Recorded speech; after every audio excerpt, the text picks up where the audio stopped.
Oh, hey there, guys. See what I did there? That was my side entrance.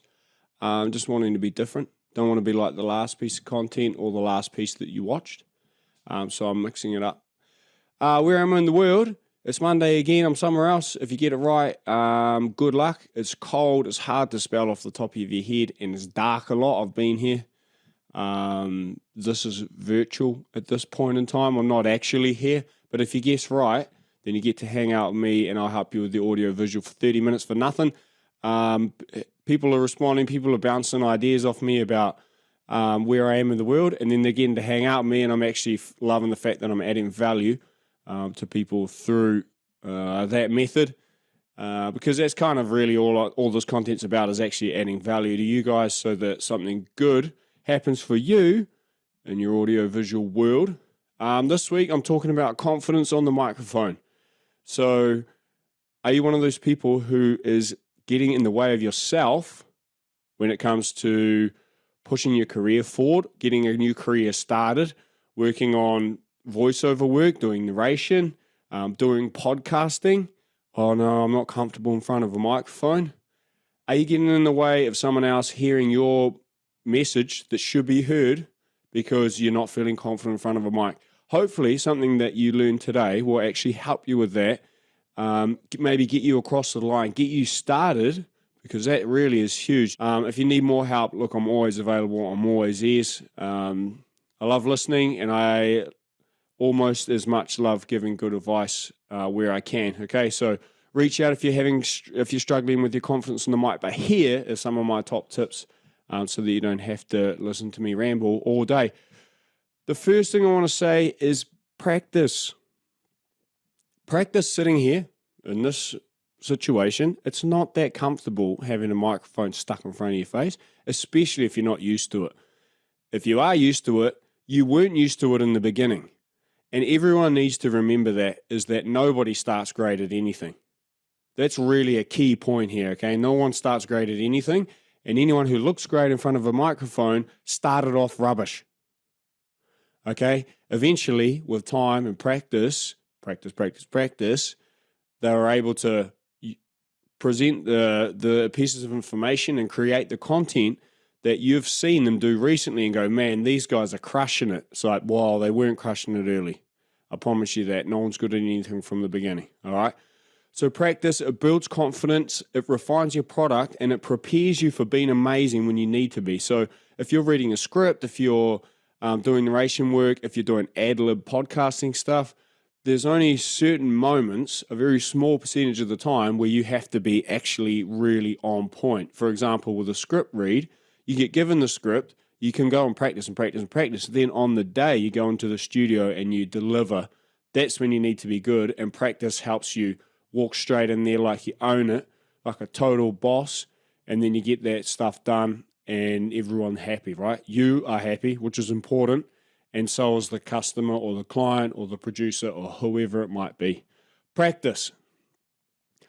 Tip 2 is be fine with making mistakes, okay? Yeah, that's hard, right? Oh, I'm happy with making mistakes.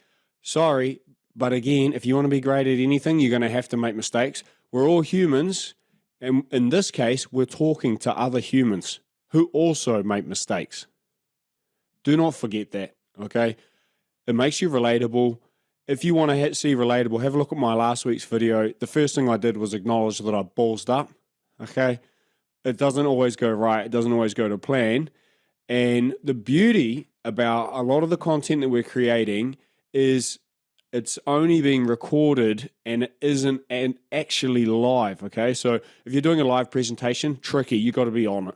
You've really got to be on it if you're doing a live presentation. If you're doing a live stream, you've got to be 99% there all of the time. If you're recording something in the background, for example, you're doing a podcast or you're doing a script and you've got 10 different reads from the same piece of content and you get to choose one, then brilliant. All right. If you're doing ad-lib podcasting and you pick your nose, if they hear it, that's weird. But if they're watching it, they're going to see you picking it. You might say something bad about your ex. It doesn't matter. You just chop it out, which is the beauty of most of the content that I help people create, it's not live, right? If it's live, that's a different conversation. If it's not, then we can get you all the way there. We just cut it out.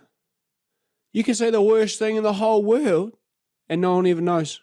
As long as nobody hears it, that's important. I've heard examples where the editor or the lack of editor meant that some content that shouldn't have got out into the world was. It's not a good look, trust me. That's where editors are very helpful. They make sure the bad stuff doesn't get heard by the wrong people.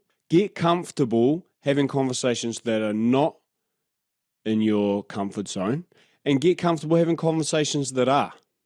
So especially whether it's ad-lib or off the cuff, then with podcasting, for example, you'll have a topic and then you kind of just can run with it. Some are scripted, most are not.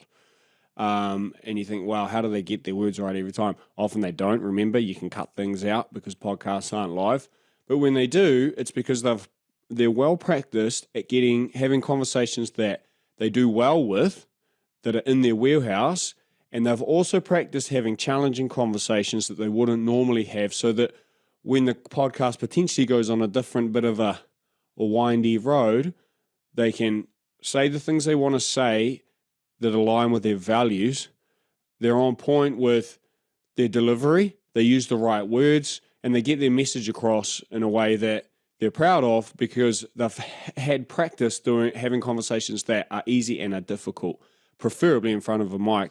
Side note, I've been doing lots of work with audiobook production lately, and narrators are often the authors that I'm finding at the moment. So this is a great example of practice, because weeks in advance, we're talking and I'm saying, hey, I need you to be practicing reading out loud. It's one thing to read in your head. It's a whole nother thing to read out loud, and then a whole nother thing to get people thinking about how they want to feel when they hear your voice. Okay? Basically, you thinking about, when I talk, how does it feel? What's the emotion you might want to feel from those words? Do I need to use silences more, long pauses for emphasis? That sort of thing can really take an audiobook from 0 to 100.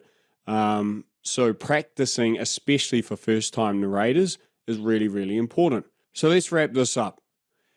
Expect to be disappointed and get frustrated early on. That's one of my things that I'll say. If you're not, then maybe the desire to be better or to be as good as you need to be is not there, or you've got a natural ability that you are proud of. You've got natural confidence. But I suspect the people that I'm talking to at the moment are the ones who are not feeling particularly confident in this scenario that I'm finding myself in right now, sitting in front of the mic, okay? No one starts great at anything. I said it earlier, I'm saying it again. Just think about that. Nobody is awesome at anything. All the content creators, all this and that, they did not start good. They probably had an idea. They had good support people. Make sure the right people are around you. You don't want people putting you down. You don't want people making you feel small because you're just getting started. Okay, if it's production, if it's an editor, whoever it is, work with somebody who gives you good guidance without making you feel small, because it's wherever we are in our careers, especially with voice acting or any kind of voiceover work, it's completely irrelevant. You want to make sure that you are understood, supported, and given guidance to be better, no matter how good you already are, from the right people, okay? Practice a bunch with comfortable and uncomfortable topics, make mistakes, and be stoked about it because you're learning. That's all from me this week. Man, this took me ages. I've done like 50 takes on like half of this, and hopefully you don't even notice.